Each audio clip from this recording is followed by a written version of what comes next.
Masters of the Universe, the new He-Man movie, that just came out. It's a reboot, but it is also kind of, um, it's an adaptation, because I don't know if reboot's the right term, because it's based off that cartoon, and it's not like it's a new cartoon. It's a live action movie. Anyway, It's accurate. I'm searching, sitting there thinking, what would you call it? So it's uh, something that hasn't been relevant for a large a number of live years. action adaptation of an animated series from 40 years ago. Sure. Yeah. Quicker to say reboot. It's good though. Absolutely. It's very good. I think if as a throwback to this type of 80s movie, less of an adaptation of the cartoon, because I've never seen a full episode of He-Man and the Masters of the Universe. All of my knowledge from He-Man comes from, well, I've seen the 1987 movie before, all the way through. It's not good. I've never watched But it. do you know what the funniest thing about that movie is? The principal in it is of the school, because the whole thing takes place on Earth at Courtney Cox's high school. Yes, Courtney Cox is in that movie.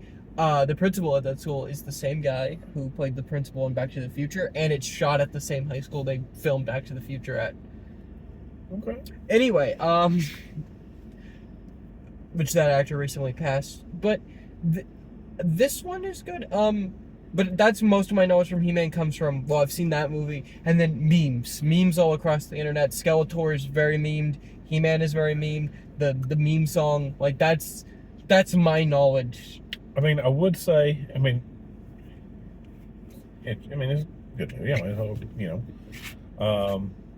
found it a little hokey, a little campy, but at the same time, I mean, obviously, That's if you go back, it's kind of the point. Like if you go He-Man back to the old show, from the early '80s, the Filmation. Yeah, it's not like Filmation was a great animating. Mm-hmm. So, yeah, I mean, it was on par, honestly, with the cartoon series that most in the original movie, Gen Xers and their anywhere from 45 to 60 are gonna remember. So, I mean, yeah.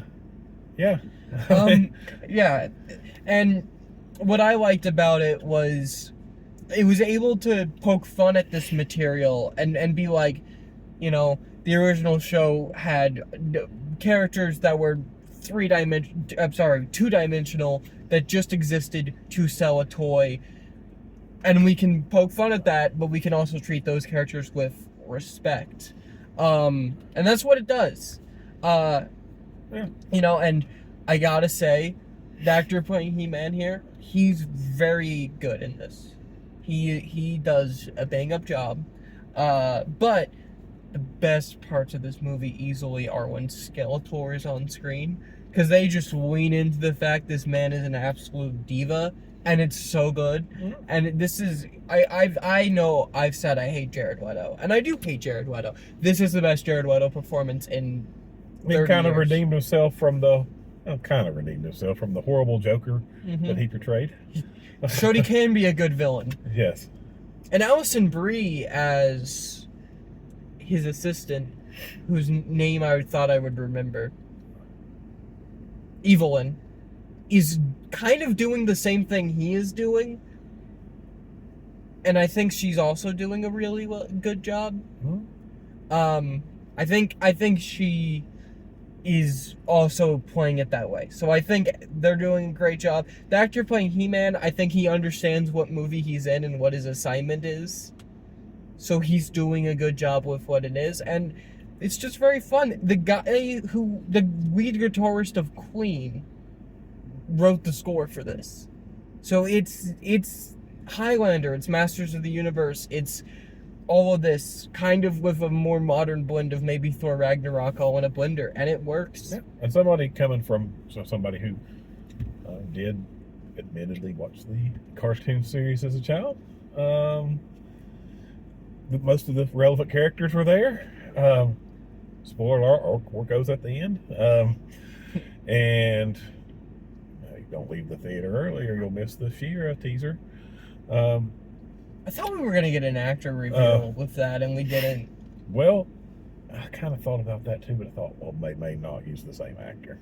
Actress, I should say. You don't want to book somebody for this movie and then find out they can't come back 3 years from now. Exactly. So they don't know, so things could change, Also, so let's not do a this movie might not get a sequel. actor reveal.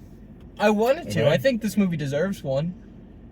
But right now in the cards, Scary Movie 7 is somehow more possible than Masters of the Universe 2. And that's a crime. I want to say, which we didn't in the cartoon series either, apparently there was a comic book where you get a little bit more backstory. There was not much backstory on Skeletor at all. No, they are just like, he's evil. He's evil. He's 100% evil. He has no redeeming He has qualities. a skull face. Yeah, he's got a skull for a face. That should tell you he's evil. That's the actual line of dialogue. That's it. Yeah. But it works for that. He reminded me a lot of, you saw the second Puss in Boots movie that came out.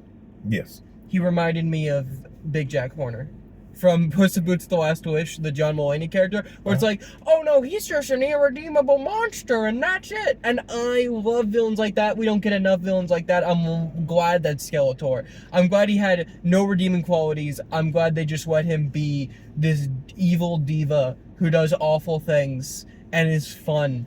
Fun it's villain. Fun. I mean, he's Captain Hook, basically, from Peter Pan. I've never been a fan of, if you're going to have a villain in a movie, that's it. He's the villain. He's a bad guy. We don't want bad guys that become good guys, especially after he's pretty much destroyed an entire world. That's not... No, we don't want that. I will say Skeletor dies at the end of this movie, which is weird because they want to make more movies, so they gotta figure out some way to bring Skeletor back to life. They can bring him back. I'm sure they can. They'll figure out a way. But for a lot of this movie, I was kind of watching it like, this could be if they don't make sequels, they could just retroactively go back and say that this is a prequel to the show from the 80s. Like, if they can't make any sequels, it doesn't make enough money or whatever, they can go back and be like, this is a prequel to the show. But then when they killed off Skeletor, I'm like, well, now you can't do that. Right. If without that, you could easily put this right in the continuity of the original show. I think so. Yeah. So, Masters of the Universe. Worth a watch if you're into that. Worth a watch. Yeah. Yeah. There's a whole crowd on the internet that is mad this movie's woke.